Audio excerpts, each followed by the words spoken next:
I'm Kevin Casey. I'm a professional mixed martial arts fighter. And right now what I'm about to do is issue a warning out to all other competitors. I don't want overs. I just expect them to happen. Fatty's gonna fatty is real. He is terrible! We gotta know how many wieners are going down these dudes' throats. I'm gonna go quick because I don't give a fuck about anything that's gonna happen on Saturday. Hello, boys! We are back. We got a full house today. I know we've been a little delinquent in our episode producing, but we are back. And Brad's back, too. Look at that. We got two comedians, a Sodsman. What's up, Brad? How's everything going? I have had probably the two most hectic weeks of my life lately, just going through finals and doing a bunch of extra shit at work, and just been crazy. So it's nice. Submitted the last case report tonight, and it's nice to be back. What was that? Was that an MMA pun, Brad, that you submitted to work? Yeah. Getting it early with the puns. Mm-hmm. It's all downhill from here. Jay's on cough syrup. Yeah, he's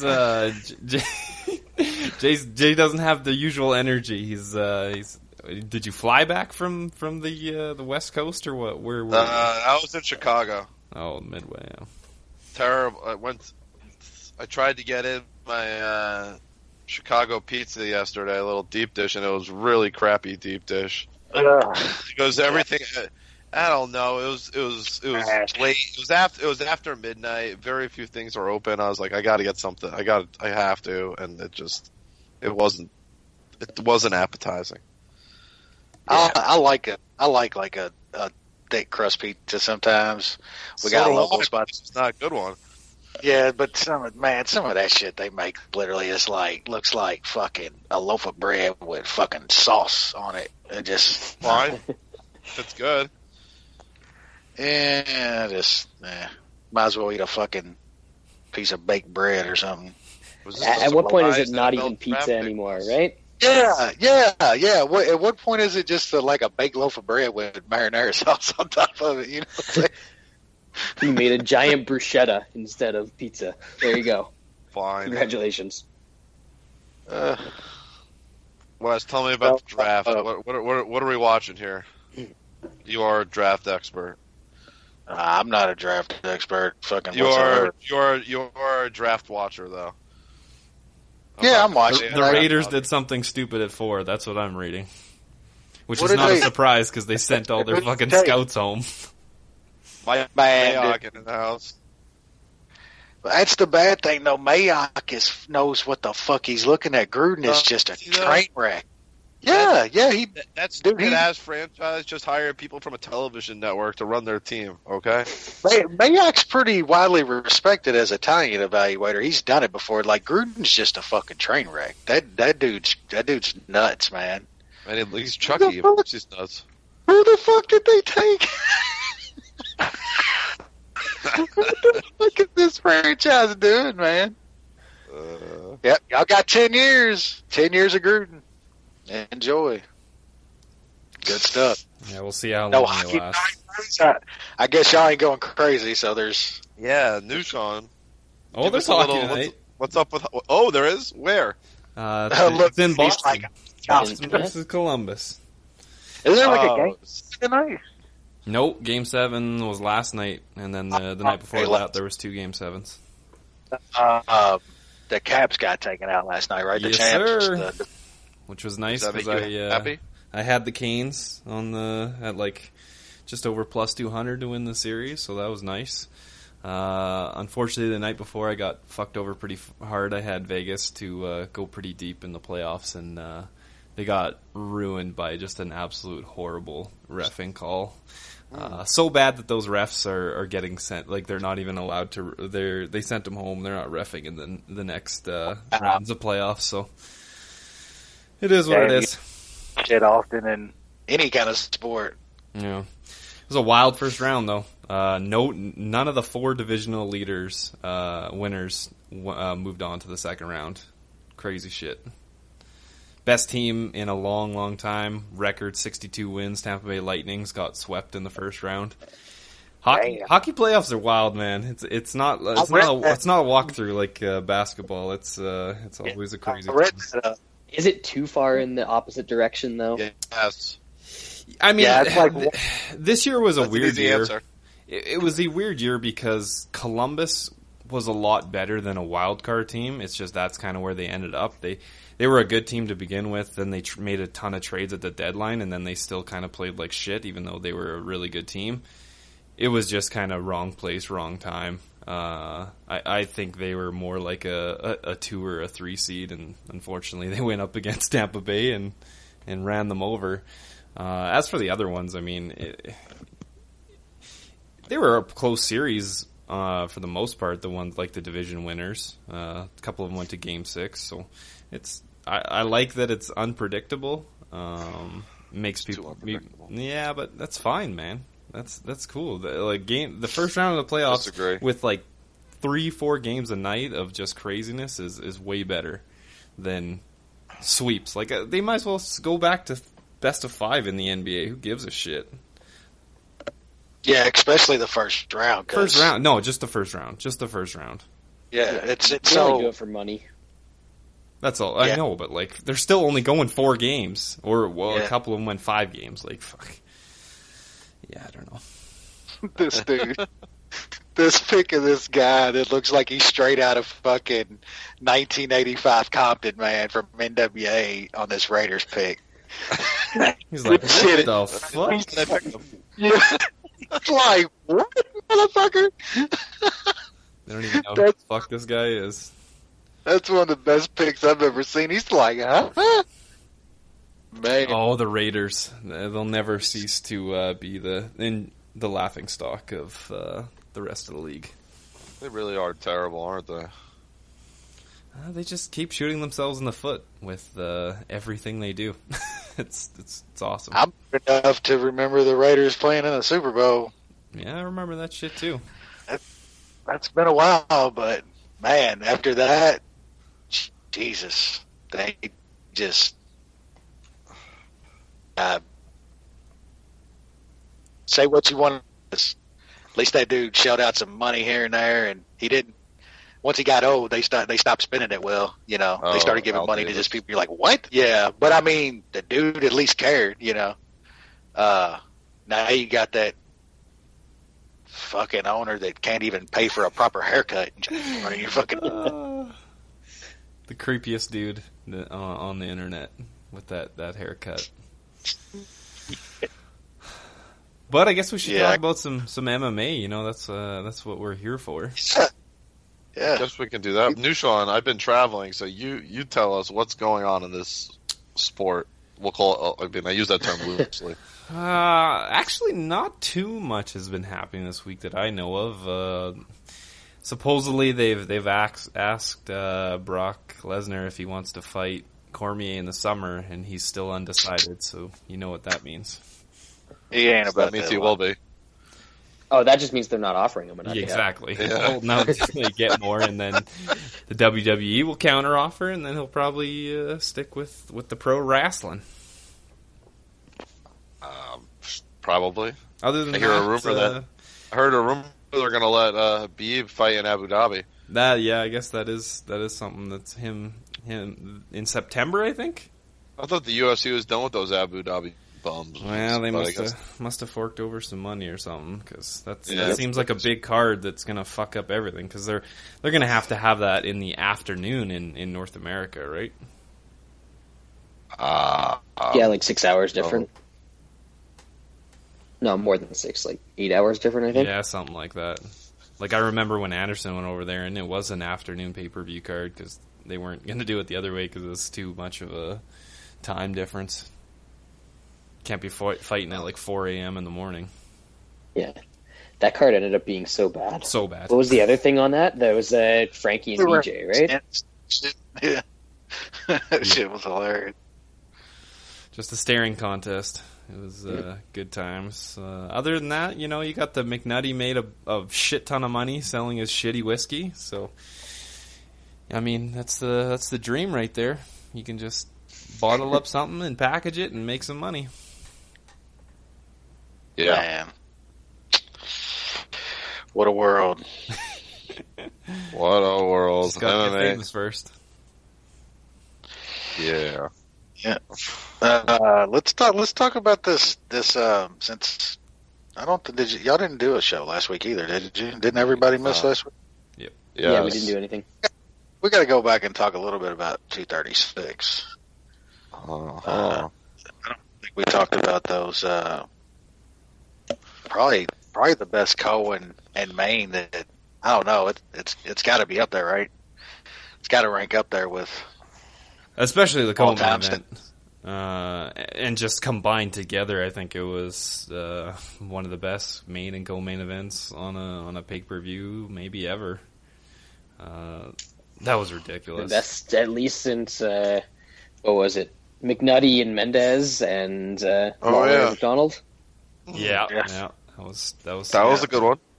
It ranks up there, I'll say our boy Izzy, man. That dude showed something. Forget just winning, just winning the fight. Man, he showed something in that fight. That was just some incredible stuff. And Gas is good, man. That cat's really good, dude. I know. I'm kicking myself that I still liked him in that Whitaker fight, but I guess we'll probably never see that now. But nope. He's still an idiot, though. He had Adesanya rock twice and he shot. What are you doing?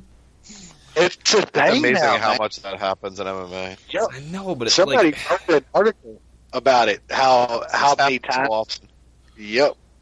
Like, I don't know if he was just gassed at that point. No. But, why are you shooting? Like, he seemed to be very out of it, and he goes for a takedown. Like, you flurry on him, you land one of those on his chin, he might have crumpled.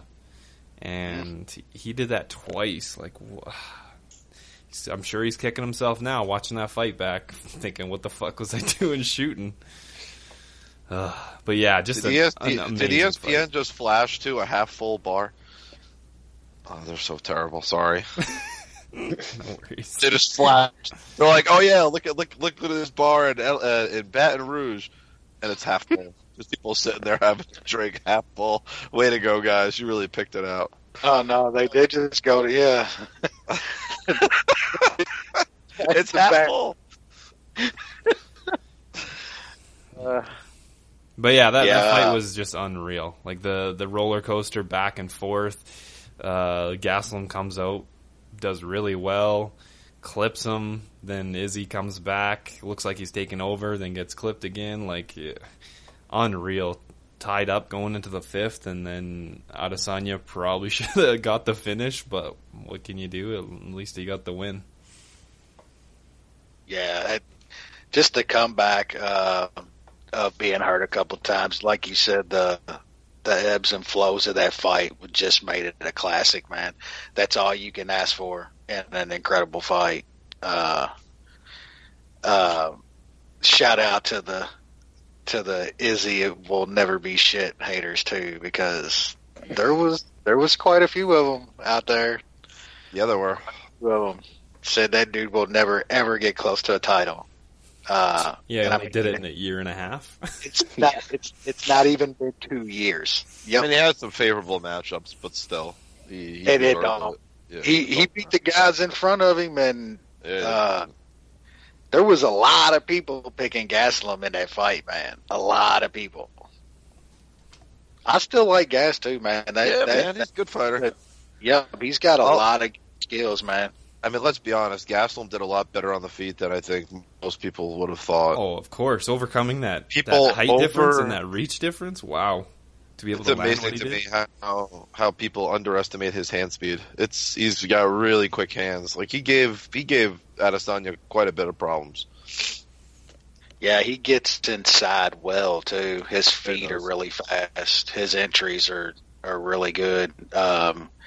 He should have wrestled a little more, though, man.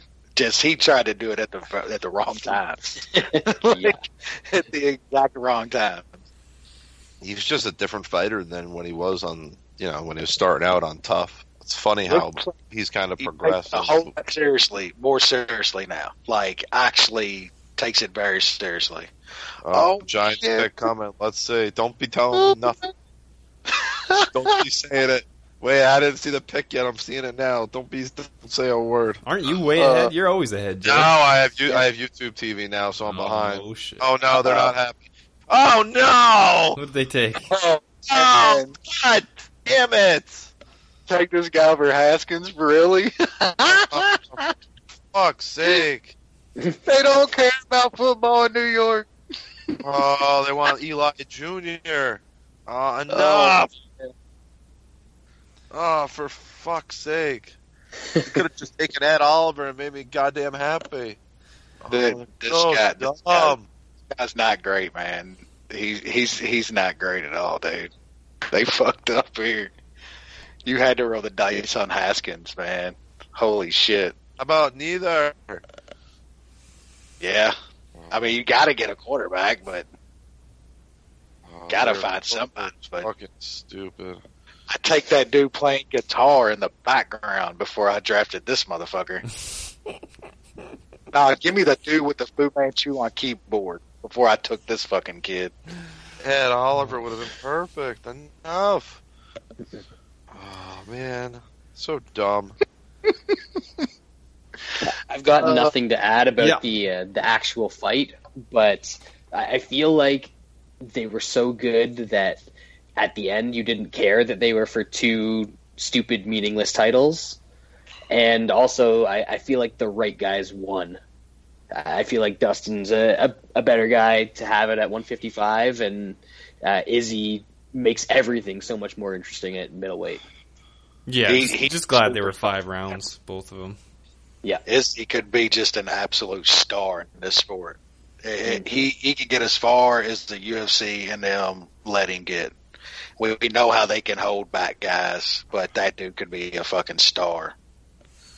The main event. I'm really happy that Dustin Poirier won, but man, I think it's close, man. I really think it's close. I got a little bias, I guess, but I feel like you got a better case for a draw than for Max winning.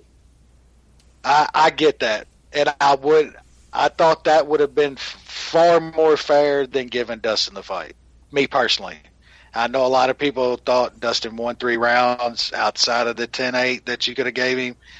Man, I thought Max won those last 3 rounds. I mean, just that power was just so drastic. The difference between the first punch he took clean, he was like pushed back. I was like, oh shit. Yeah, I mean.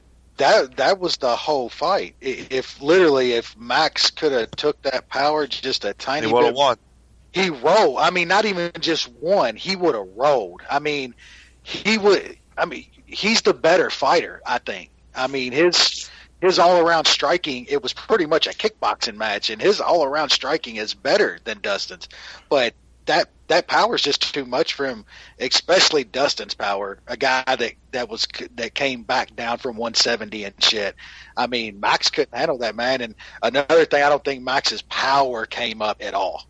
Max was never really a power guy anyway. I remember you tweeting that. He's a volume guy, man. He does have pinpoint accuracy, but he does not have big power. It's just accumulation and accuracy. And when you go up and weight like that, it's just not going to do it. He still had enough power at 45 to where when he would connect on the end of 2 or 3, that third would get massive respect of guys. It would stun them. None of that shit was even stunning Poirier. He pretty much walked through anything Max threw. That wasn't good. I mean, I get what you're saying. I totally agree. Max is definitely a volume striker, but he would still have enough pop at 45 to where he would stun guys and make them. It was a definite a difference maker, but yeah, Poirier is not a small 55er anymore, and his power is big, man. So that power well fucking at all, man. That was the fight. It was absolutely the fight. I'm happy for Dustin, though, man. Big time. Remember the MMA dorks and Twitter nerds that said that Max would beat Khabib in a fight? That's a completely different fight, Jay. That's a completely different fight, Jay. You can't really relate what he did to Poirier. It was a straight kickboxing match. If Holloway can sort of stuff a takedown, which I doubt he would against Khabib, exactly but like right. Trying to relate those two fights is a completely different story because I mean, likely Khabib's just going to ragdoll Poirier, but that's still not going to mean anything for what Max would do in a fight. We're going to get a good line. Don't worry. We'll make money on it. Yeah, probably. I don't know what Max does now. Does he go back to 45 and keep killing himself to make that? It's the only option. I don't think that's the only option. He fought for the title. He can still fight like top 5 guys at lightweight. Yeah, not everybody at 55 hits like Dustin Poirier. Like we got to talk. That dude has good power at the division. Like there's a lot of guys at 155 that Max would blow away. Yeah, he's going to be up eventually. Poirier knocked out Justin Gaethje and Eddie Alvarez. Like this guy has big power, so it was a hard matchup for Max. I don't know what he does next time, but I would expect to get a good line on Max, and in the right style matchup, I'll probably take him. I'm still pissed that I didn't get a Roundtree TKO prop. Holy fuck. Drops Anders, 5 times and can't get a finish? Man, Anders is just... Boy. That dude's going to be a zombie real quick. Yeah, he is. Yeah, that was one that did not pan out.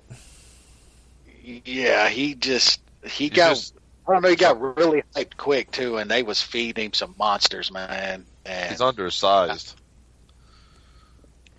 Roundtree looked good, though. That Muay Thai that he had looked good, that's for sure. What's fucked up is, like, I really liked Roundtree coming off fucking tough and shit, and then he does these gets a couple shit fights. You know what I'm saying? I was like, man, fuck Roundtree. And then he just starts blowing dudes out the water like I thought he was going to do in the first fucking place. But, yeah, that dude, he's looked good lately. I mean, just ran into fucking Johnny fucking... White Walker fucking Walker, man. That dude's he's insane. But White Walker. Well, after that, should we touch on last week's Russia card? I don't know if I just want to add for 236 Pantoja.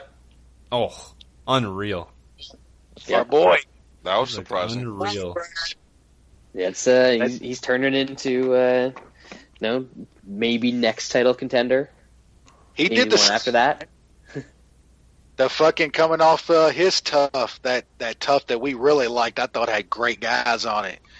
Beat Shelton and shit, and then lost to Dustin Ortiz when Ortiz was on that fucking just mythical run out of fucking nowhere, and people were kind of down on him, man. And yeah, that was very impressive against Hayes, man.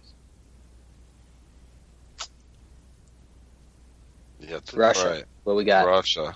Well, my boy Magomed Mustafayev came back after a long absence and destroys some random guy.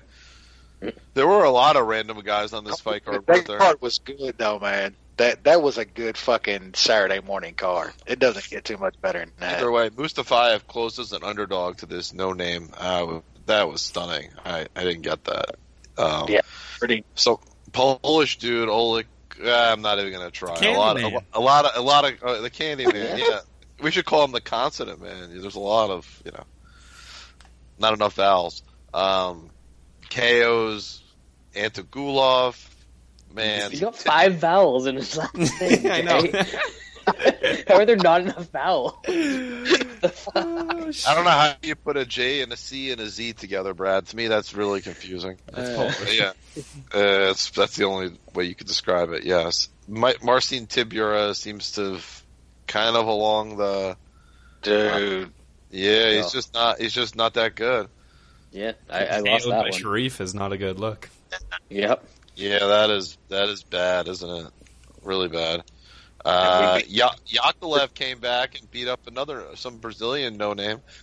And then Sultan Aliyev, which I thought he was going to win this fight, beat Keita Nakamura. And then this fight was okay. This guy, Movsar Evloev, there's something there, Wes, right? Yeah, there's definitely something there.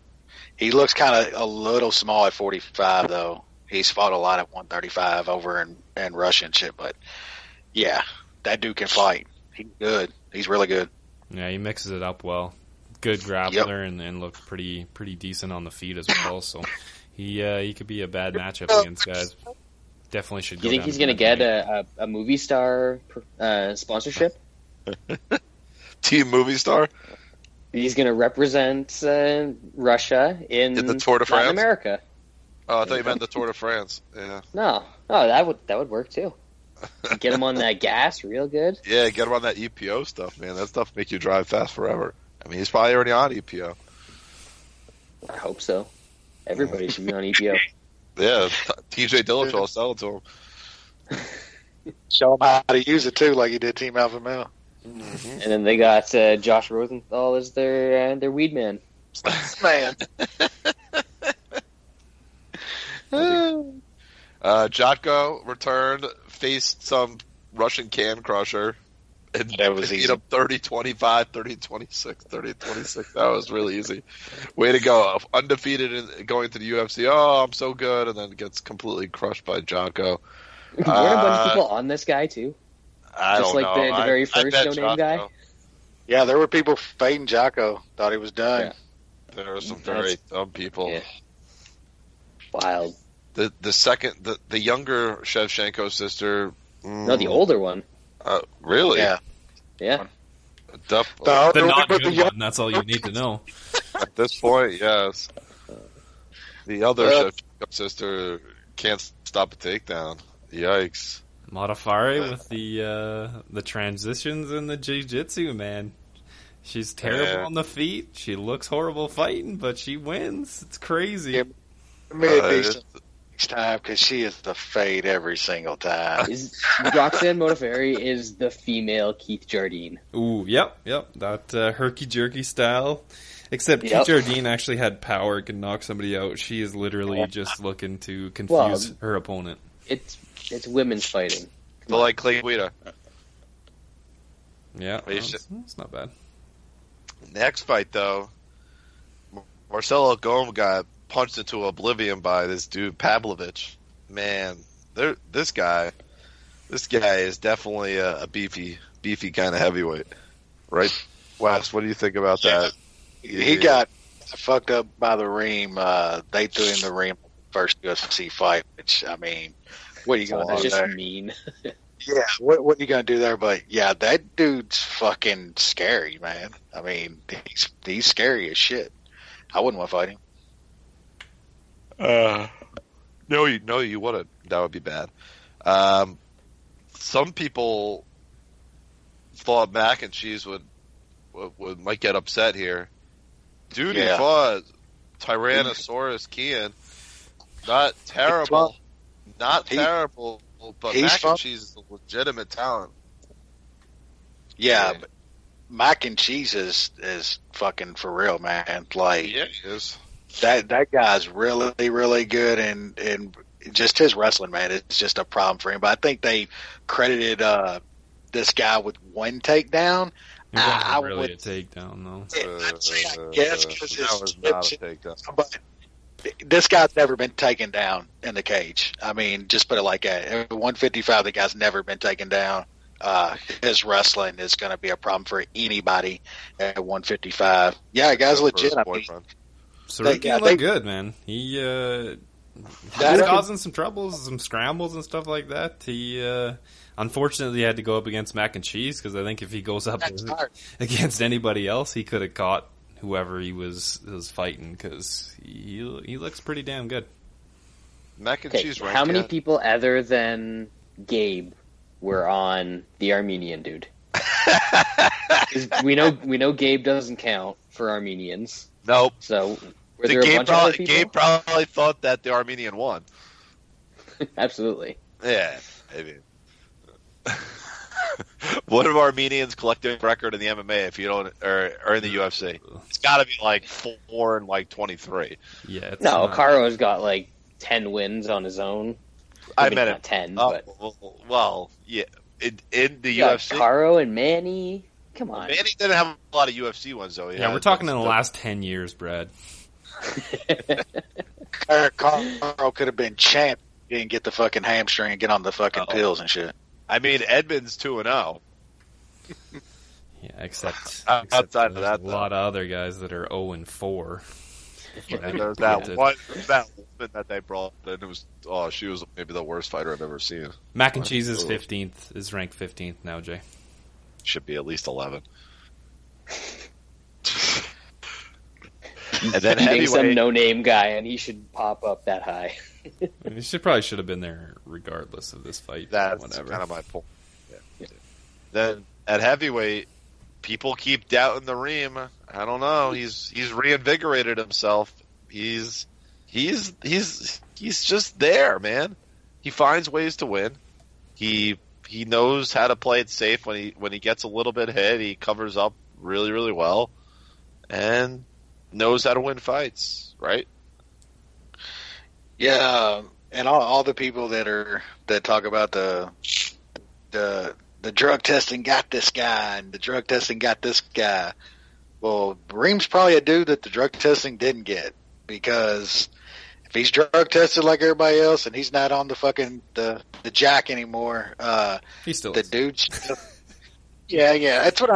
That's been my point about it the whole time. I ain't gonna go into it again. But guys with money like Reem will always be able to find the good shit that you'll never fucking detect. So that's why I think drug testing is ridiculous. But Reem, man, this fight was crazy to begin with. Like, I'll give it to fucking old man Alexi, dude. That fucking guy brought it. Yeah, he went for it, man. He brought that shit. I mean, he popped Reem a couple times, man. Backed him up into the cage, and Reem does have some legit defense. One of the few guys that you'll see that a lot of those big guys that come from kickboxing with those big gloves don't really know how to defend as well with MMA gloves. But I think since Reem was a MMA fighter before then and shit, he still has really good defense when he's up against the cage and stuff like that. But man, those knees, dude, that's one of the scariest weapons in MMA history, is Reem with a fucking plum on you throwing knees. Like, that is some of the scariest shit ever. Vanderlei's are right there with him, but this dude's 265, where Vanderlei was 205. Yeah, man, and just the career of Reem. This dude is just like a living legend that we're watching. I mean, first ballot Hall of Famer. Yeah, I mean, wasn't they saying he wasn't? Was that Val? Yeah, I forgot who that was. I remember that. Yeah, Brad, you got it there. Like, are you out of your mind? I mean, forget UFC. Like, this guy is like a MMA Hall of Fame, whatever the fuck you want to call it. You know what I'm saying? Like 40-something MMA wins. I think he's got like almost a 70% finish rate. All the kickboxing wins, the K1 Grand Prix win. I mean, this dude's a living legend, man, and he's still doing it. And I mean, anybody heavyweight, any of them, back down from anyone. He could get them. Beat Verdum, Mark Hunt, Arlovsky, JD, Roy Nelson, Frank Mir, Lesnar. I mean, how many more wins did he? Go look at the guys that he was knocking out in his K1 runs. Like, just living legends of kickboxing, heavyweight kickboxing in their prime, and he was starching them. I mean, he was on the gear, but they all were, They were all fucking oozing magma everywhere. Yeah, and people try and, like, discount that because the actual tournament that he won had a bunch of guys that dropped out and stuff, but he won a shitload of fights outside of that, too. Yeah, and he beat a lot of those guys in other kickboxing matches and shit. It wasn't just him. I think that was like his first K1 run, and the guy came and won the tournament and shit. And if you never won the 2010, I mean, he beat Bong, Saki, and Peter Aerts to win the 2010. Yeah, Grand Prix. It's pretty good. That's the best shit you ever watched, too. It's literally the biggest, fucking best standing strikers on the planet, oozing fucking magma, throwing down. Like, seriously, it's some of the best fighting that you can ever watch. I think they have those on Fight Pass, too. It's ridiculous. It's great stuff.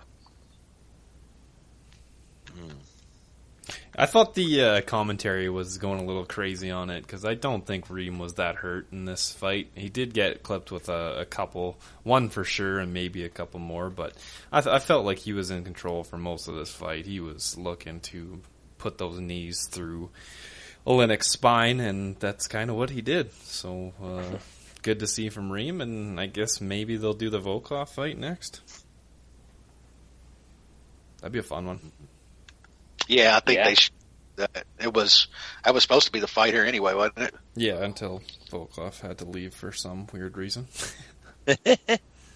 Reem's going to get inside on him and absolutely destroy his body with knees.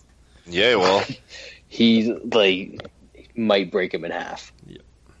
That's fine. That's going to be fun. Would enjoy watching that. Yeah. Yeah, so that does it for last week's card. Good card. Now we're off to Florida, where I'm sure some stuff's going to get weird like it always does in Florida. Remember, this was supposed to be a TV card, and then it wasn't good enough, and they put it back on the Fight Pass. ESPN Plus. Same thing. Well, not really, but you get the idea. So it's kind of sad. The first fight, oh my god. I got that. Starting off with a bang, baby. It's already getting weird. Oh, Diego Lima and Court McGee. How is Court still fighting? He shouldn't be. How does Court McGee have a win over Robert Whittaker? That's wild. Right. I forgot about that. Yeah, that's one of the biggest, one of those unknowns in MMA history. Yeah. MMA math, you know. Who wants to start it off? Or does nobody... All right, Wes, you can go. Yeah, I'll jump in. I think 9 times out of 10, Court should win this fight, of course, against Shitty Lima. But apparently he's retiring and shit. Somebody wrote that shit Who's today. retired? Shitty Lima? No, Court McGee's talking about retirement and shit now.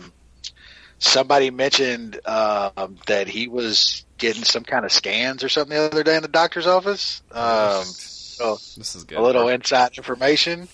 So I'm not saying bet Shitty Lima whatsoever. Don't ever say that, Wes.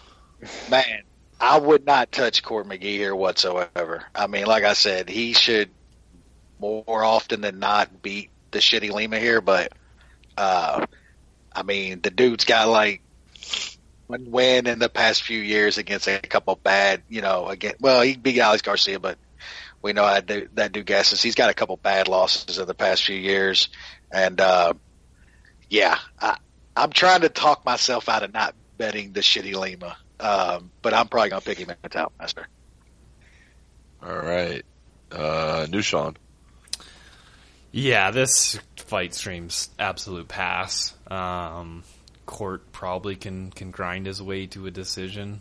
Lima looked all right the last time. He was able to KO Laprise. I know there wasn't much there, but it was some pretty clean striking. So he could also touch Court's chin. So I'm staying away. I'll probably pick the dog and Teltmaster for shits and giggles. Okay, Brad. Yeah, I'm not really worried about the KO risk for Court here because the only guy that's really been able to put him out was Ponzi Boat. Yep. So, we know that guy has some real power. I don't think Diego Lima has that kind of power, and Court still has the ability to just come forward, pressure him, smother him, and I think he just takes a decision here.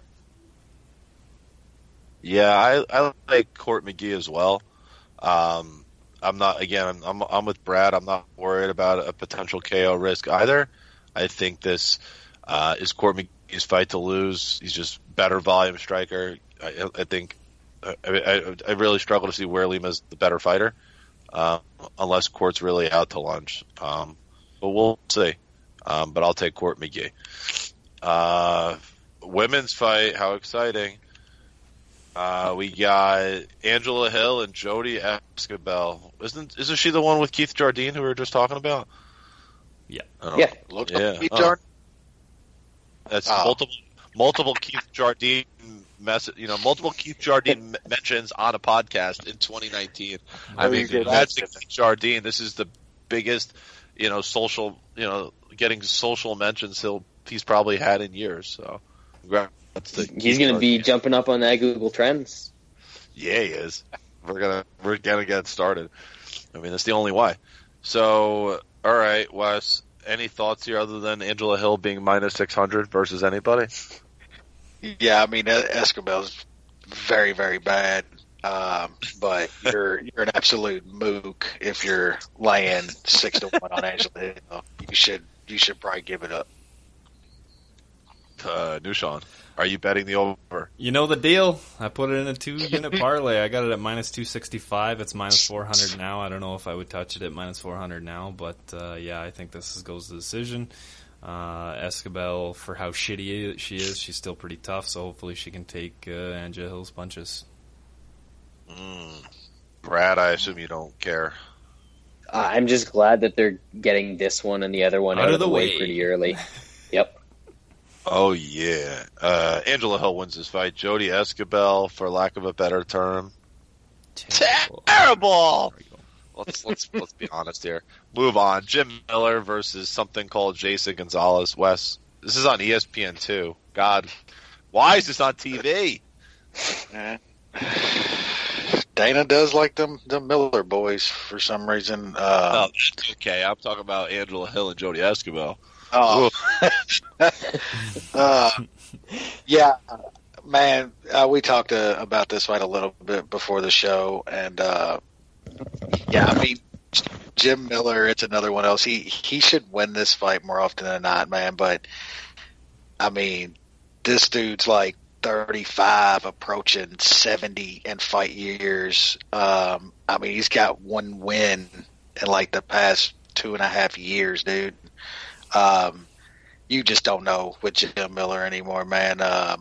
He should be a tough out here still. Gonzalez completely sucks, but I can't bet Jim Miller. I know the line's really, really good on a Jim Miller against this type of guy, but I can't trust him in this spot, man. Gonzalez could still catch him with something. You just never know what a 35-year-old with the miles that he's got. So I'll probably still pick Miller and Tout Master. It's not a line that I think that even the dog should be picked in a pick-em contest. So, yeah, the pick is still Jim Miller, but I can't trust him with my money. Okay, fine, understandable. Nushan, why is this fight even happening? Fine. Like Jim Miller, still on contracts. Like Jim Miller is a known guy. He fought DuBronx last time. Alex White before that. Dan Hooker before that. Frankie Trinaldo before that. Like Jason Gonzalez is a huge step down, and like it just doesn't make sense. Like Gonzalez is from California. Miller's from New Jersey. Neither of them train in Florida. Like, I just don't understand why this fight is even happening. I'll take Jim Miller. Gonzalez is terrible, but like Wes, I don't really want to have my money on Miller at this point in his career. He did look good against Alex White and look bad against Chucky Olives, but that is Chucky Olives, so that's kind of fair. Yeah, we'll throw that argument out. The Bills took Ed Oliver, Jay, just so they could sit right above y'all and be like, ha, ha, ha, y'all took that fucking white boy. Fucking can't throw a football. Well, he can throw a football. I just don't want him throwing my football. I'll stick with Eli for another year and deal with this shit next year. Good luck with that. I can wait 1 year for something. That now we'll see in week 6. See what he has. 20. I'm not that fan. I'm not the one who gets angered with 1 year of shit. You're in it for the long haul. Fair. Yeah. I mean, yeah, when you got a couple Super Bowls to fall back on in the past decade or so, it's a little bit easier. I would imagine. Yeah, it is way easier. Exactly. So, Brad, what's the deal with Jim Miller's nickname being A10? When did that happen? I felt don't like know. that was like 2 years ago. Steak sauce. I don't know what it means. It's like a new steak sauce. Jim Miller's A10 steak sauce. But you look at the you guys talked a little bit about Miller's bad run there where he lost 4 in a row. Those guys are all way better than Jason Gonzalez. And then he fought somebody like Alex White, who is on the level of Jason Gonzalez, I would say, and he absolutely smoked him. And then he fought another really good guy, and he lost. So fighting a guy at this level, I think Miller rolls. I don't hate having money on him here. I haven't put any on him personally yet, but I don't know if for some reason this goes down closer to even. I wouldn't mind having a bet on Jim Miller here. I could see that. I'm with Brad. I'm not even going to make any more comments on that. His analysis is in line with mine. I will be betting Jim Miller as well, but I will wait to see a better price. And Okay, defense. Yeah. You got Gilbert Burns facing Mike Davis. Who the fuck is Mike Davis? Exactly. Didn't that guy talk a bunch of shit? Was it on like Contender Series or something like that? No. And then he got different Mike Davis. No, it's different. He got beat by Youssef. Oh yeah, Yeah. Oh yeah, you're right. Yeah. He did talk a bunch of shit before that fight. I remember. Well, and then he went back to island fights where he fucking belongs. Yeah. He fights an Island Jam fighting? Square ring or Island Fights 31, 51, whatever the fuck it was. Go ahead, Wes. Burns is winning this fight. I'm actually kind of surprised the line. This is low. Wow. Yeah. I'm actually kind of surprised. I already have Burns in a couple parlays with some other sports shit, some soccer stuff, just to close some parlays. But Burns is going to win this fight. This line is low. It should be minus 500. Okay. Dushan. Yeah, Burns inside is only minus 128. That's kind of tempting. Mike Davis is not good. He made it to fucking Dana White Contender Series by crushing cans. The guy that he beat to get to the Contender Series is 1-3. The guy that he just beat to get his UFC shot is 8-9. Like, he is not good. I know Youssef didn't really put it on him. It was kind of a close fight. He didn't get killed by him. He was actually a decent favorite against Youssef, which is kind of weird. I think Burns is going to be too much. He takes it either on the feet if Burns even wants to do that. I think he can beat him up on the feet. But what Burns should do is take him down and sub him quickly. So I'm going to take a look more at that inside the distance at minus 128. But yeah, Burns should roll here. Youssef was still unknown. Yeah. Known before that fight, and he even talked about it. Was like really, really nervous. And she says he trains, but I believe it's I can't remember the gym. It's a bigger gym though, and like he said, he was really nervous for that fight and stuff too. So you've seen the real Youssef now. He's really good, but yeah, he didn't put it on that guy like he could have. Okay, Brad. Yeah, I agree that Burns is going to win this, and probably should be a bigger favorite. Probably going to get a sub. So, yeah, that's it. What is the price now? Him 270. Minus 270, minus 250 at some places. Yeah, I mean, he really should be the no-name. If he's losing to a complete no-name who's really not a high-level prospect, Burns is done. I don't think Burns is done. He's been fairly decent, fairly consistent his last few fights. So I'm going to say Burns wins as well. Yeah. Carla Esparza taking on Jandiroba. I don't recommend looking at the pictures. Come on, Jay. This Brazilian chick they claim is only 30 years old. I think that's 30 pushing 40. This Brazilian chick looks like Dulcime.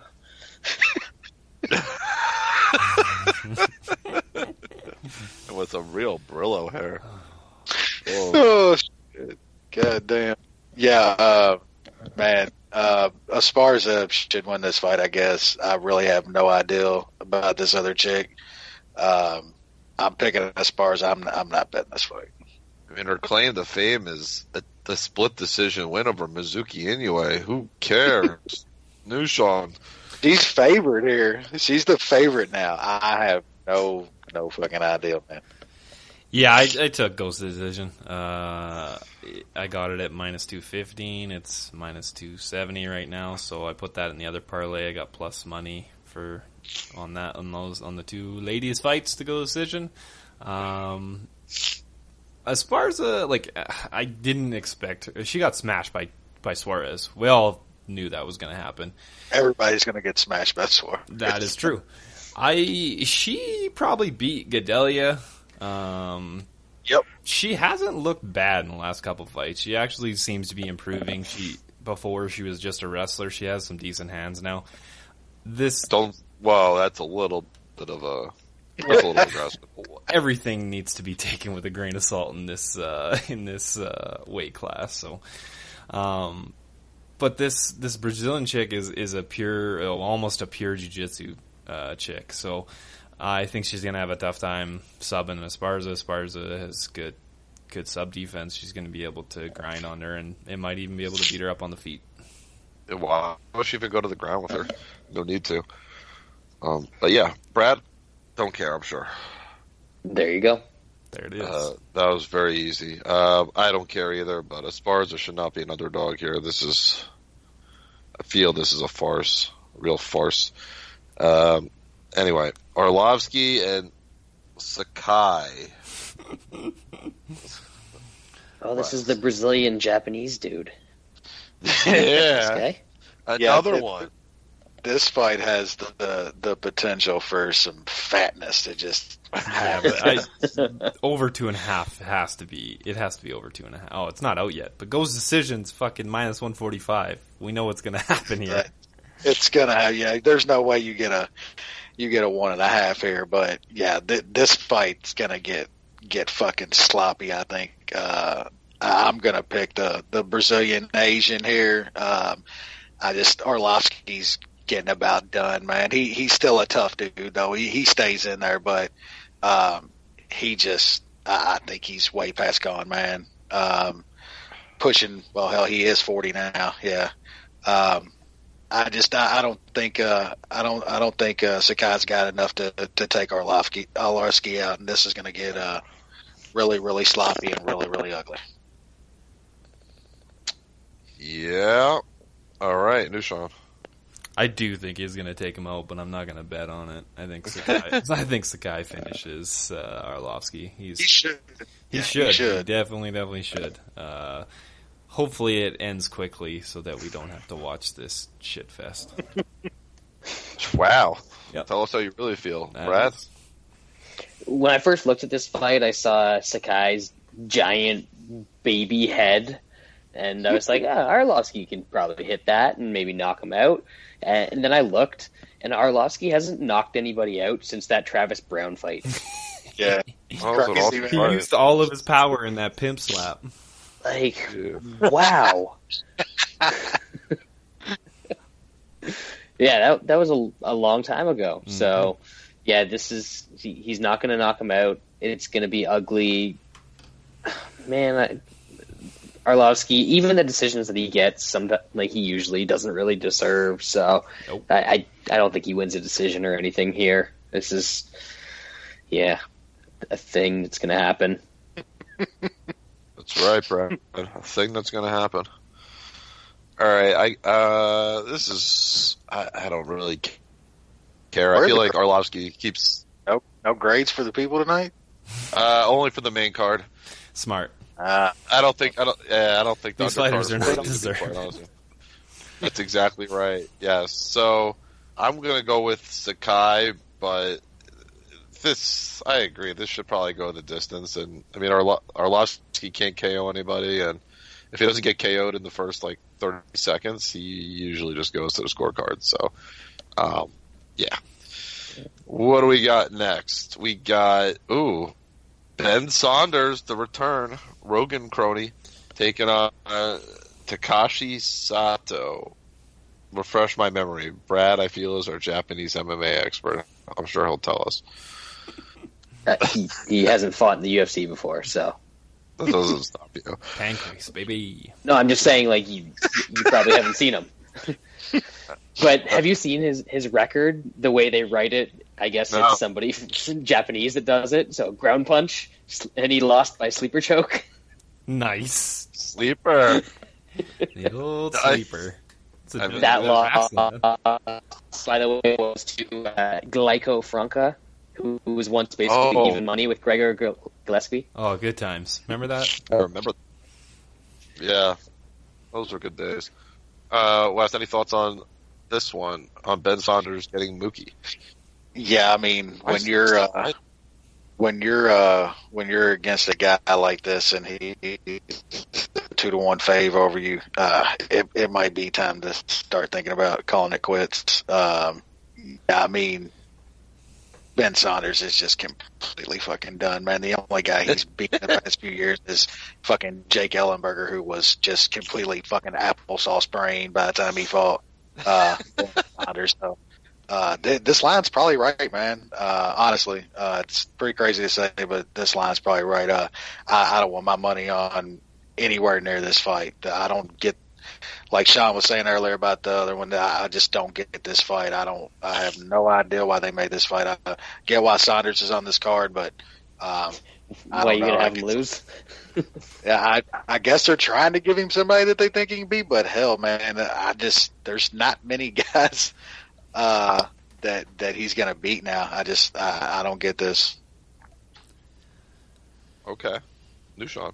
Yeah, this is going to be ugly. I think after this fight, Rogan's going to have a sit down with Mr. Ben Saunders. Good job. It's time to sit down with this boy. Yeah. Sato has, out of his 9 KO wins, 8 of them are in the first round. This dude is going to flatline Ben Saunders. Yep. Yeah. Poor Ben Saunders' brain. It's going to be a sad state of affairs. And so the distance on this dude, I might have to sprinkle. Sato in round 1 was only plus 185. That's what the books are thinking is going to happen. So it's minus 110. Damn. Yeah. Saunders is getting put to sleep. Yeah. So if you're going to play this, I would probably just take him by KO because I really doubt this is going to go the distance with Saunders' Mookie brain, and if Sato's winning, he's probably knocking him out. So I would take the TKO. I got better places to put my money on this card, but Sato knocks out Ben Saunders. Brad? Yeah, I don't have a lot to add. He's gonna come out aggressive and probably catch Saunders, and that could be all she wrote right there. And I think that's all built into the line, and there's nothing here for me at all. Yeah, I mean, fading Ben Saunders, that's the thing you have to do in 2019. He can't take a punch. He's taken a lot of damage in his career, and he probably should be retired at this point. So I'll take Sato. Main card. Now we go from televised card to back to the web, because that's what we're doing these days. We got something called Thomas Gifford against Roosevelt Roberts, and no, I don't have grades for this fight either, but I will later. Anyway, Wes. Yeah, this Roosevelt Roberts kid, man, he's pretty good. I'm not sure yet how good he can be, but the he's got some serious skills, man. Outside of that, he's got a frame for this division that's a problem for people. A frame that you see in high level MMA now. A long, tall guy with long limbs, man. It still pops with power.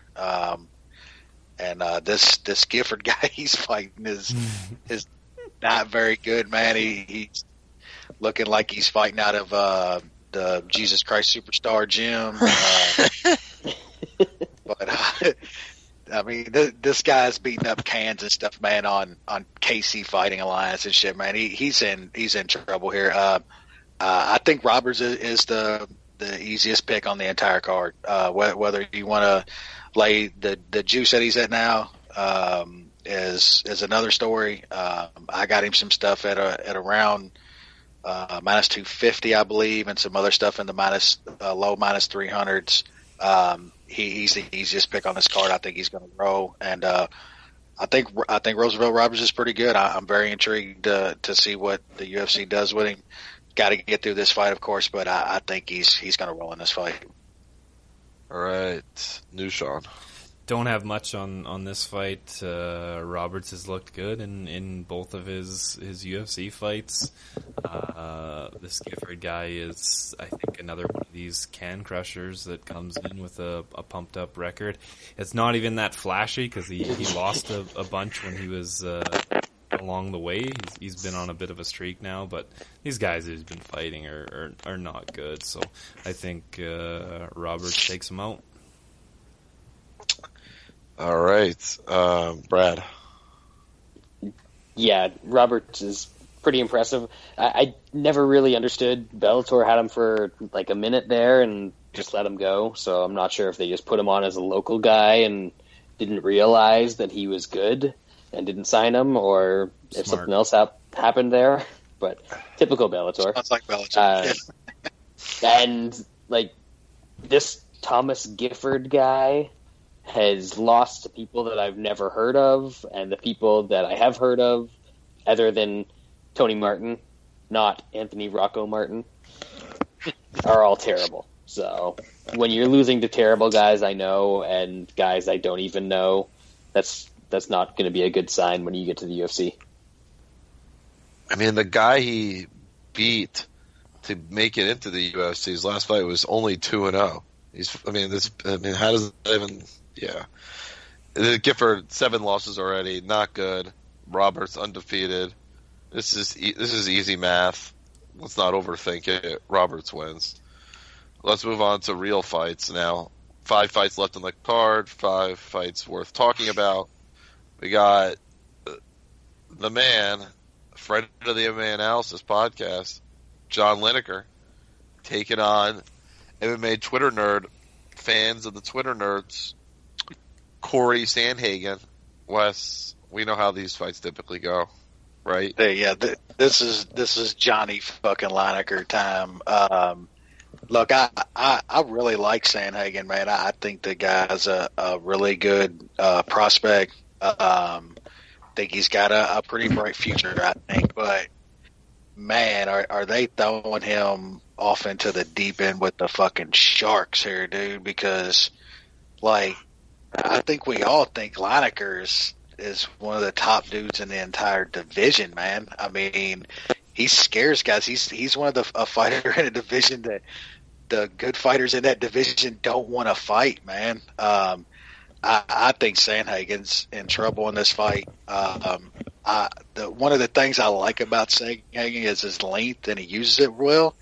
Like, god damn, does anybody get inside better and work the body like John Lineker in this game? It's going to be a problem. I'm pretty shocked at the line. I can't explain it other than the Twitter nerds are on a new face again. That's the only explanation for it. Because this line is just stupid. I mean, it really is stupid, man. It got down to minus 135 a couple of days ago, and I got as much as I could on it then. I love John Lineker. He, as far as the number goes, outside of Roberts, this is by far my favorite bet on the card, and I will be very heavy on John Lineker in this fight. And like I said, I like Sandhagen. I think he's got a pretty bright future in the sport, but this is one of those times where it's just way too much, way too soon. That's fair. New Sean. I don't understand this matchmaking. I didn't understand it when they were originally matched up, and I still don't understand it now. Like, Sandhagen has some good wins in the UFC.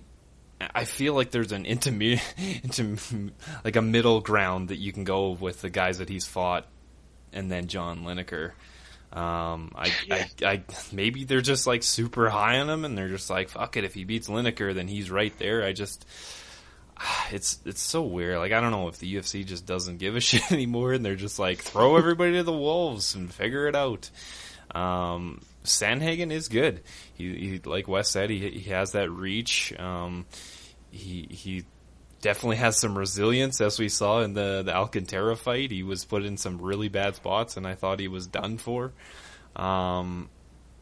Lineker is just so good, and in a fight that Sandhagen is likely going to bring it to Lineker, I think he's in trouble. I think Lineker batters up the body and gets the knockout and up high. I guess I shouldn't say knockout. He might. Sandhagen could probably last. He seems like a pretty tough kid. There is going to be a decent size difference. We know Lineker is.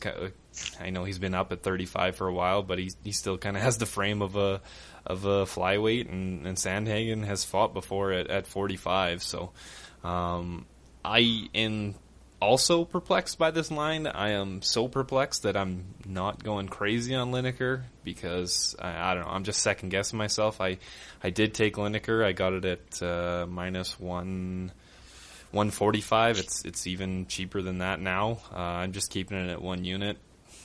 I'll kick myself if Lineker steamrolls here, but I don't know. Just second guessing myself on why this line is so short. I know, like, the first matchup, the line was like, what, minus 180 or something like that? Did a big win over Mario Batista convince these guys that he's better, like, he's a lot better now? Like, it's weird. Batista.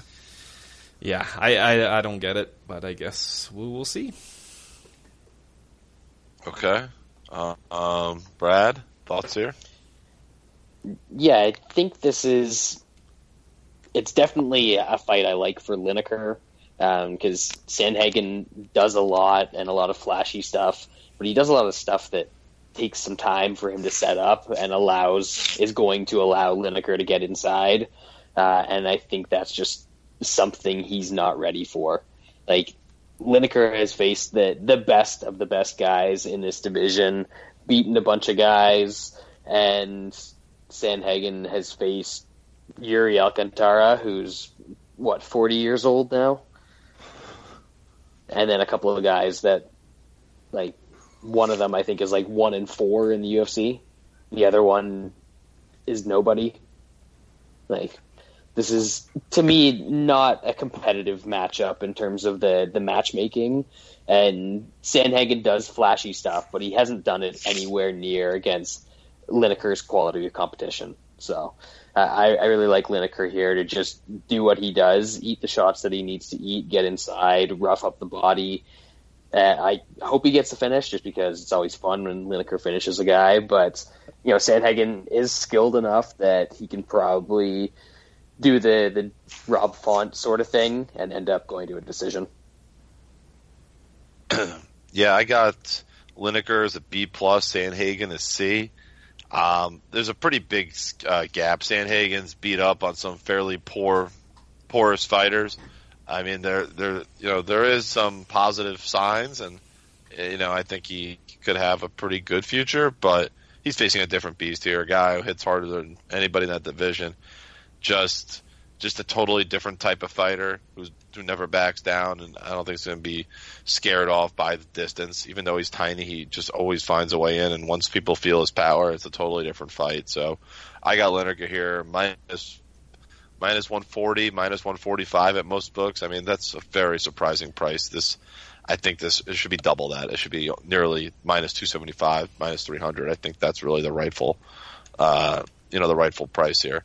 And with that is our MMA Analysis consensus bet of the week. John Lineker, we're going to get one finally. I'm confident. All right. New Sean, what do we got? What is the price? Minus 145. You can get it even cheaper than that. It's at minus 140 at a lot of books as well. Right. Exactly. So that is the play. John Lineker, minus 140, minus 145. All right. 4 fights to go. We got everybody's favorite body part, Ion Cute Labia, taking on Glover. Get them trimmed up. Facing everybody's favorite Connecticut garage salesman, Dan Barry's finest, Glover Teixeira. Good damn. Everybody's favorite body part against the garage weight champ. Holy shit. Yeah. Or as some people say, Glover Texeria. All right, Wes. Tell me about old garbage garage boy. Yeah, this is an interesting fight, man. Glover's gotten to the point, man.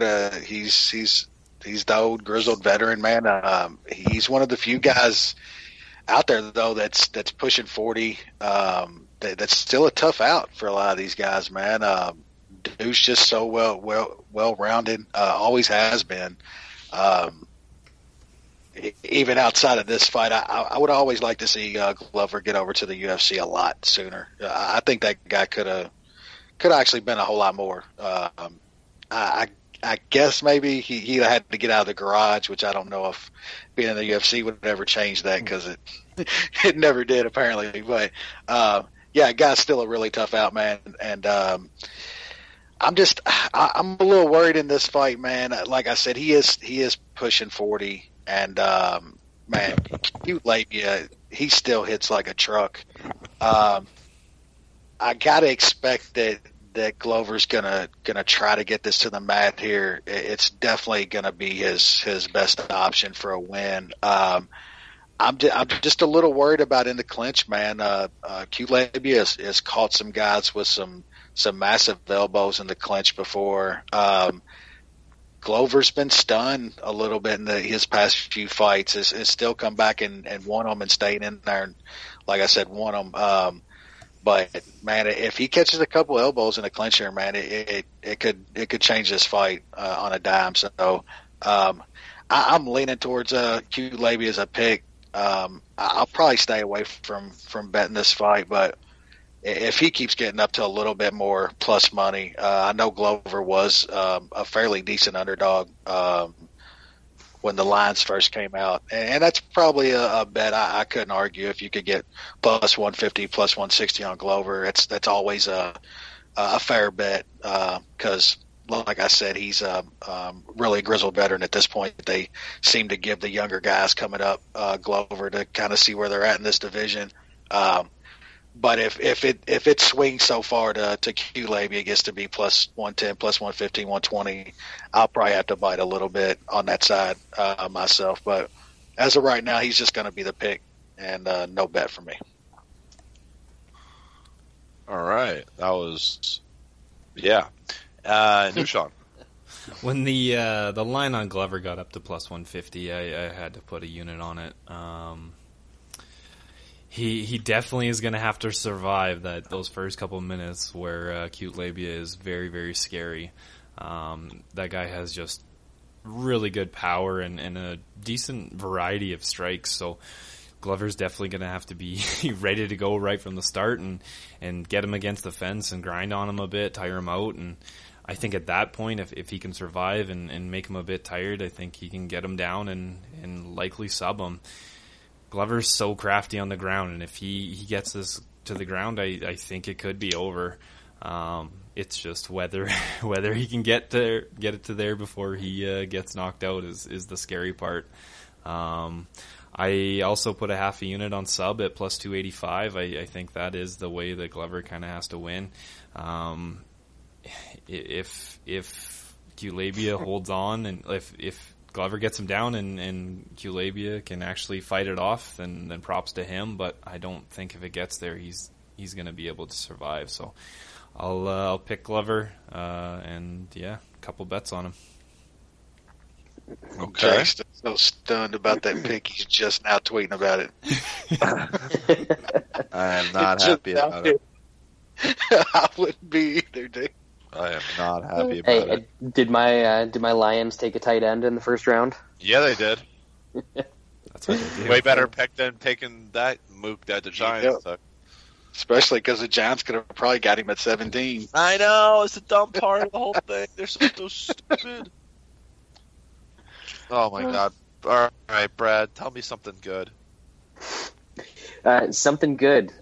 Well, I said earlier that I wasn't worried about the KO risk for Court McGee. I am worried about the KO risk for Glover. So I'm not sure, depending on your feelings on him, that could be good or bad. I think he probably gets past that early threat and gets this to the ground, and he's got a significant advantage there. We saw that the Cute Labia had some pretty good defense against Serkinov, but eventually got caught, and Glover absolutely massacred Serkinov. So a little bit of MMA math there, but I think it kind of applies in this situation because it's all sort of in the same realm. So I think Glover gets it down and probably puts him away, but depending on how much Cute Labia has improved, he was pretty young, pretty green back then, so maybe he's gotten a lot better. I don't know. He could push this one out a little bit, but probably Glover sub. Right. I got Cute Labia C-, Glover C+. I mean, Cute Labia's had some moments in the UFC, but I mean, as old as Glover is, and I guess there's certainly some questions about durability, but he just offers a well-rounded game. I mean, I think he does kind of what he's kind of become accustomed to, and that's getting his opponents to the ground. If he gets Cute Labia to the ground, I think he wins the fight. I think that's really the key. I mean, he's got a clear path, and I expect him to do so. Certainly not my most confident play on the card, but I think he gets it done. 3 fights to go. This one always should be good. We got Alex Cowboy Oliveira taking on everybody's favorite Platinum Mike Perry. This should be fireworks. Yeah, there's just no way possible this fight isn't gonna be just nuts, man. Yeah. As much as Mike Perry is just a shitbag of a fucking human, he gets after it though, man. Man, that guy's fun to watch fight, dude. He's just the right amount of mook. You know what I'm saying? Just the perfect amount to where he's got some skills, but he's so fucking dumb to where he'll lay it out there. And man, hell, Cowboy's pretty close to it. I mean, any man that's got 7 children by 7 different women on the same block has got to have a little bit off in their fucking head for sure. But yeah, this should be a crazy fight. Man, I think Cowboys, even as a fave here, has been a little underrated, man. That guy's turned into a really good fighter.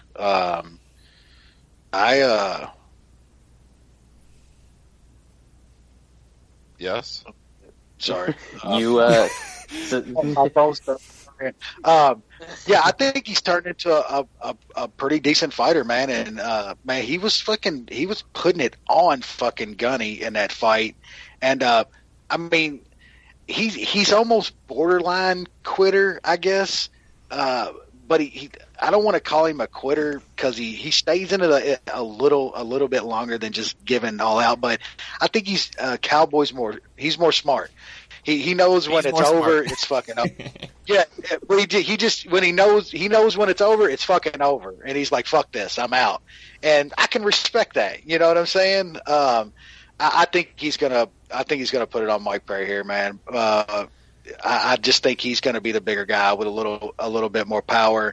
Mike Perry's power is always been overrated now. The dude does, I mean, he hits hard, but the dude doesn't have this like crazy knock you out power like everybody thinks he does. And I think Cowboy actually does. And I think he's going to get Perry with something and is going to get him out of there. So I like Cowboy in this fight, and I got him in a parlay. Okay. All right, Nushan, what do you got?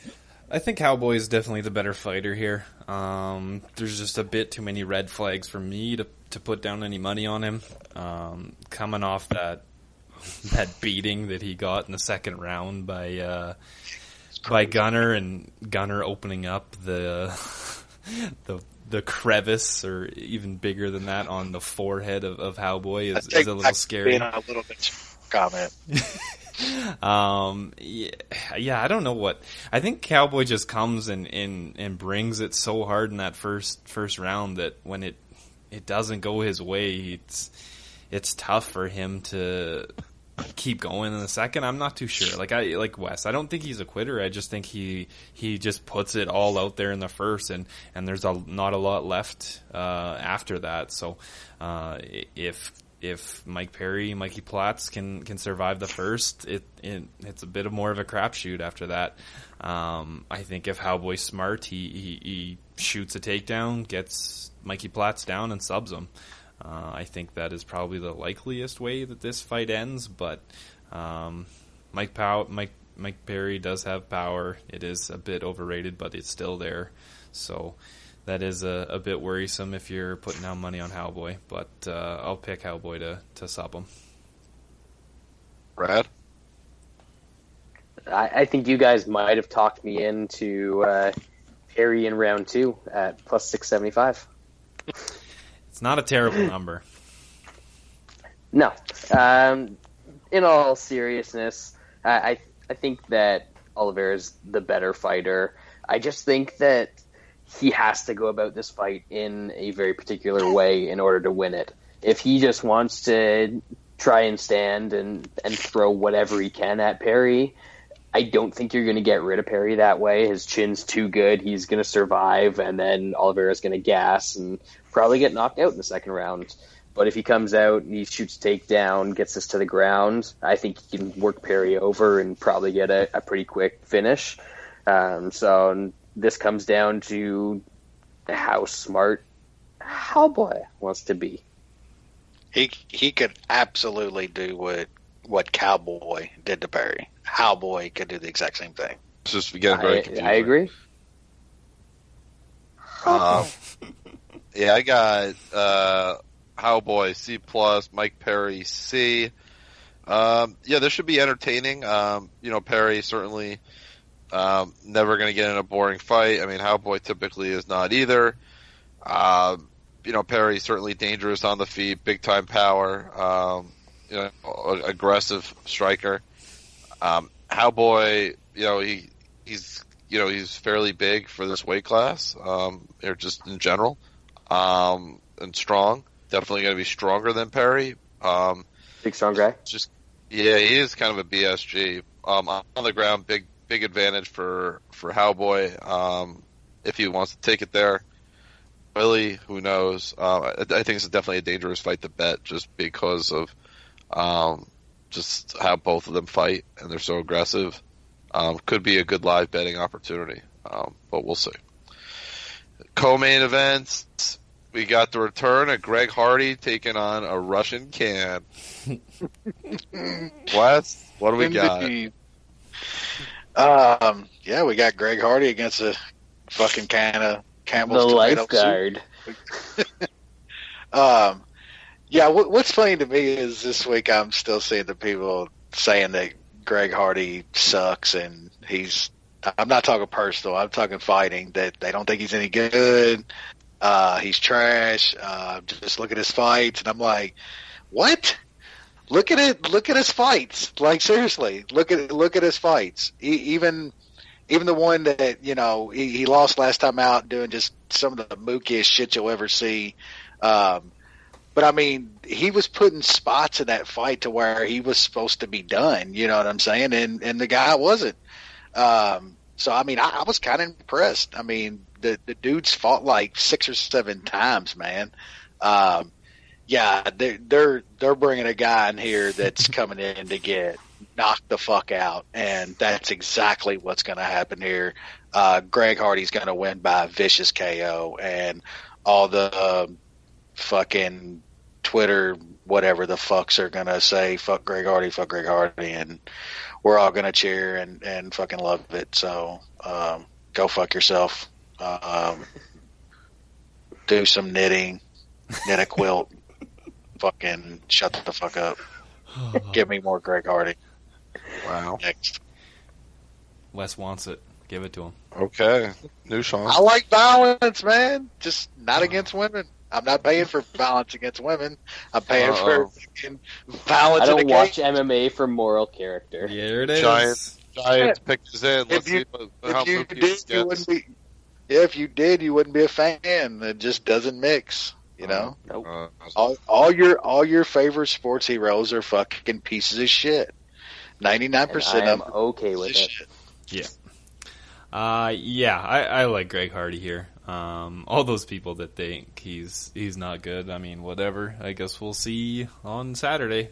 But they brought in a guy for him to crush. This guy lost to like Baby Dick by TKO. Like, that is just a bad look when you're losing to Cyril Asker by TKO and Luis Henrique by sub. Like, this guy was fucking garbage. He's back.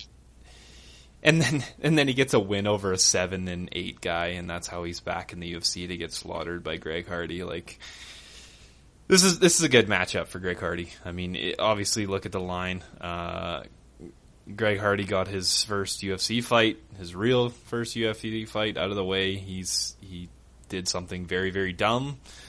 There's a lot of other people that have done dumb shit like that, and that have a lot more experience than him. So now, John Jones. Yeah, John Jones right there.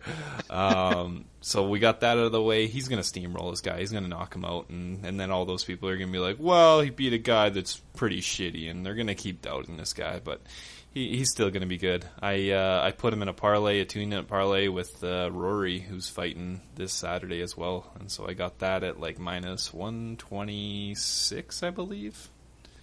Yeah, I got a good numbers on that. So, yeah. The Giants drafted a defensive tackle, at least I got on the right track finally. Yeah, he's good too. Dexter Lawrence is good. That was a good pick there. They probably should have switched picks. Probably could have got the same two players. Oh my god, they're such mooks. Oh man, who's up next? Bradley. That is going to be me. Yeah, I don't have a lot to add here. They brought in a shitty heavyweight submission artist who doesn't have any wrestling to fight Greg Hardy. Like, if you don't know where this is going, then I don't know what to tell you. And it's not a trap. It's absolutely not a trap. Like, this is going to go down how it goes down. Yeah, this is one of those absolutely, dude, here's a fucking cakewalk for you. We need you to win. We want you to win. Fucking win, you know. Yep. Like, I'm kind of surprised this line's still where it's at. Like, really. Like, even at what is it now? Minus 345. I'm still kind of surprised it's there. Yeah, him to win in round one is even money. Yeah. There's some people I've seen some bets on Smell Your Cock or whatever the fuck his name is. Like, I don't understand what people are making that. I don't understand how people are making that bet. Like, what do you think he's gonna do? Hardy was actually getting better as that other fight went. Yep, as it was going on. Yeah, exactly. Oh man, it's crazy. Just absolutely crazy. Just to fade Hardy to see if he does happen to get fucking starched out of the fucking blue, they'll be like, I told you he was never any good. See, I bet it. I got fucking $5 on Smell My Cock. Even I won't touch that one. What do you got, Jay? Oh yeah, I got Greg Hardy at D+, and yeah. Yeah, say it. Yeah, no, I will not. I will not. He's an F. He is terrible. Smell your cocks an F. He's totally an F. Hardy should have won his first fight. It was Mookie. He was going to win that fight before being an idiot. That guy was better than this guy. Exactly. Yeah. That guy was better than this guy. This is a blowout. He is going to smoke this guy. It is going to go... 37 seconds. Jesus. That's my guess. Man, this is blowing my mind. Like, he's $1 cheaper than he was against the better guy that he thought he was beating. I mean, What if the this, fuck is going if on this here? dips to like 280, I think I'm in at 280. I really thought he'd be up to minus 600 by now. I figure everybody would be. This goes to my. I think I'm gonna have to bet him. I don't remember the last time I had a parlay, but I think I might have one here with him and something. And something. Could be anything. Yeah. Could be Jacare, who we'll talk about next. Main event. Jacare Souza taking on another Twitter nerd favorite, Jack Herman, son of Herman. Jack, son of Herman. Wes, tell me why Twitter nerds like him. Other than that, he's the white hope. New face, man.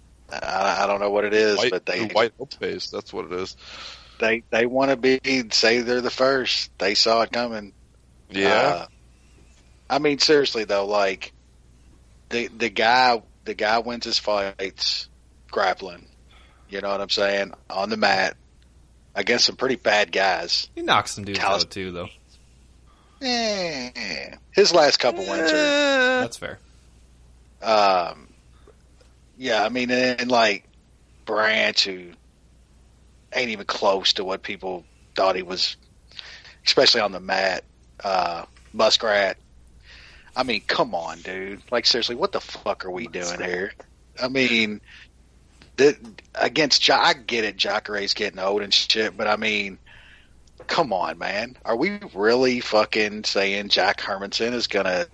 I think this gets to the mat. I mean, yeah.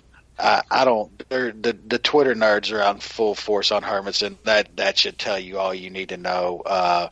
I'm on Jacare pretty big. I think I got like minus 170, something like that, minus 165, minus 170. This is one of my top three. Most money I'll have on some other card. I love Jacare here. I don't get. I think this is just massive hype on a guy that's won a few fights, and people want to get on a train, man, as fast as they can, and I think this one is gonna run right off the fucking tracks. So Jacare all day for me. I think he gets the sub. Okay. New Sean. I'm throwing a Twitter nerd dart. You're doing a what? I'm throwing a Twitter nerd dart. What is that? Round 1 plus 700, half a unit on Hermansson. You hate yourself. I hate myself. It's only half a unit. I'm not too worried about it. I think take it. I don't see a reason to bet Hermansson straight. That doesn't make sense to me. If you're gonna do it, I would say round 1 and maybe inside the distance, because his shot is that first round. He comes forward, he brings it, he throws. Jacare is getting old. He has been clipped. He hasn't been rocked too bad in his last couple fights. But he's been in some wars, man, so he definitely has some miles on him. I don't like that they forced him into this fight. The UFC basically made him take this fight. Supposedly he said he's going to retire if he doesn't get a title shot after this. There's just a lot of weird shit going on in this fight. It's a total gut play. I think Jacare, the likely thing is Jacare takes him down and subs him. But for some reason, I get a weird thing where maybe Jacare gets clipped and finished. But I think the smart money is on Jacare, especially when the price dipped, like when Wes got it, when he was like minus 160, 170. That's pretty crazy. Okay, Bradford.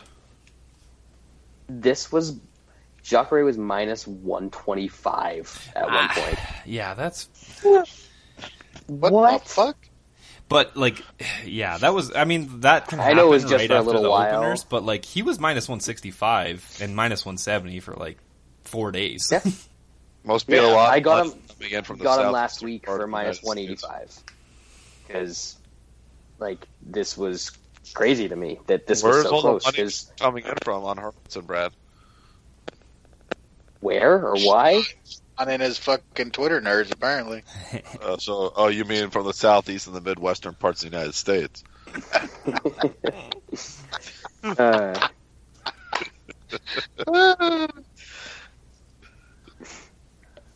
Wonderful. Love it. I'll let you go now. Sorry. It was worth interjecting. No problem at all. We've seen with Hermansson all the time. He throws something, he falls into the clinch, and once he gets into the clinch here, maybe he gets a takedown on Jacare, but I would guess that Jacare is going to be the stronger guy and a little bit of the better wrestler. Get on top, sub him. Like, it doesn't seem overly complicated to me.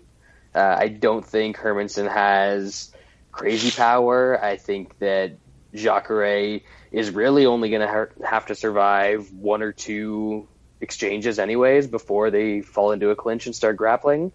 And he's probably got a better chance of landing something big than Hermansson with his right hand, because I think he's got a little bit more hand speed, even though he's fucking ancient.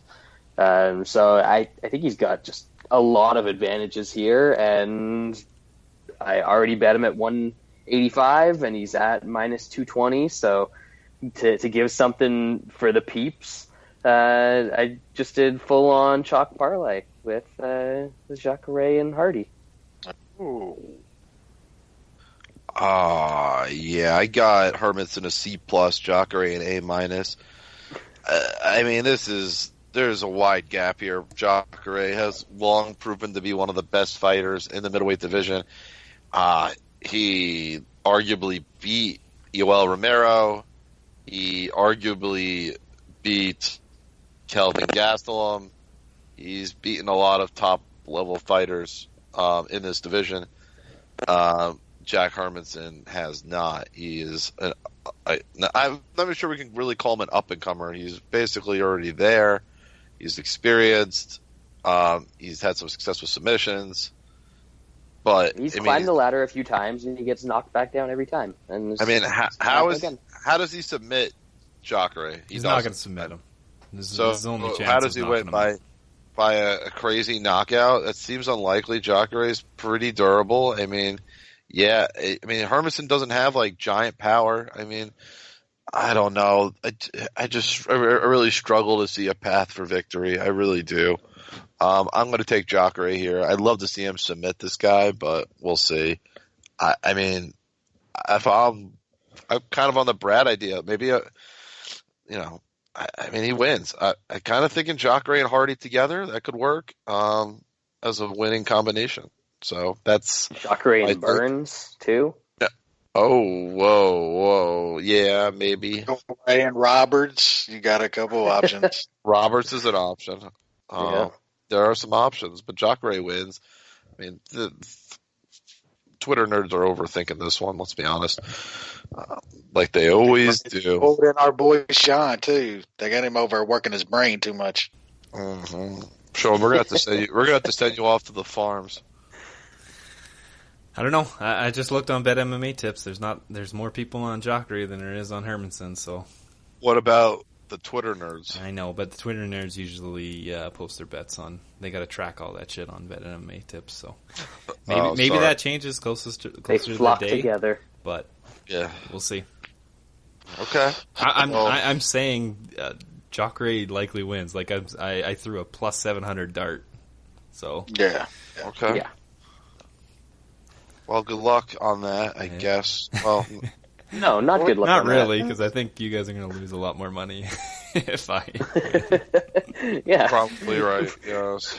Fuck your $20 or whatever it is. Come on now. They bring in Raging Al, fucking Cowboy Cerrone show up to the Great White North next time. Yeah. Oh yeah, I forgot about that. Ottawa. Oh, man, Derek Brunson fighting a guy that ain't gonna give us no thriller. I'm looking at it right now. Let's see this I'm fight gonna lose money again.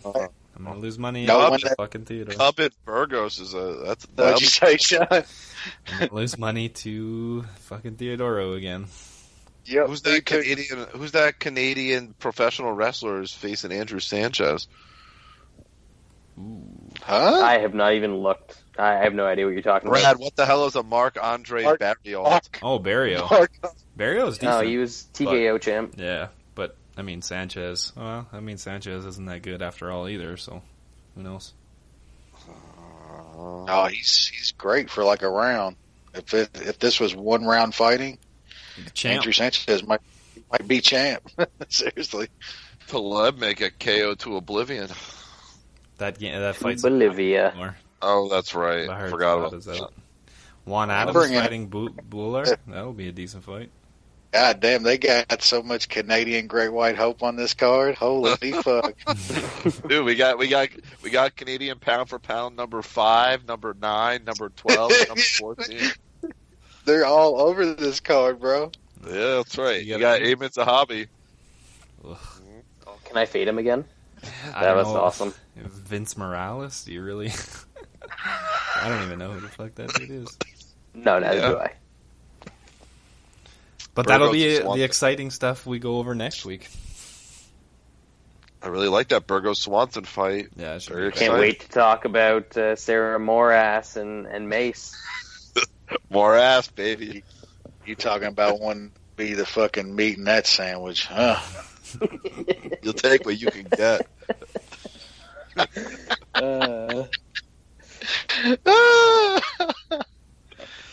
Yeah, buddy. I mean, one side looks better than to go there. That's a real hero sandwich. When you're up in Ottawa, you got to take what you get. One side is burnt toast.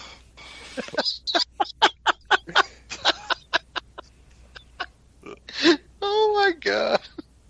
He said burnt toast. Well, you better go enjoy the what's left of the draft, Jay, and do some crying for your Giants. I'm already crying. It's fair. Yeah, y'all drafted fucking Forrest Gump at quarterback. Again. We're gonna have 35 years of Forrest Gump at New York. God damn me. 35 years of starting quarterback Forrest Gump. Let's trade fucking Odell and then get a guy that can't throw it straight for 20 yards. Fuck it. And then pay a quarterback that oh my god. Oh, don't even, you know what? I'm done for the night. I've had enough. This has not been a good day. Let's move on. We'll be back next week. Hopefully Greg Hardy wins and Twitter will cry. And and Twitter nerds lose again. That will be a good week. Until then, enjoy the fights.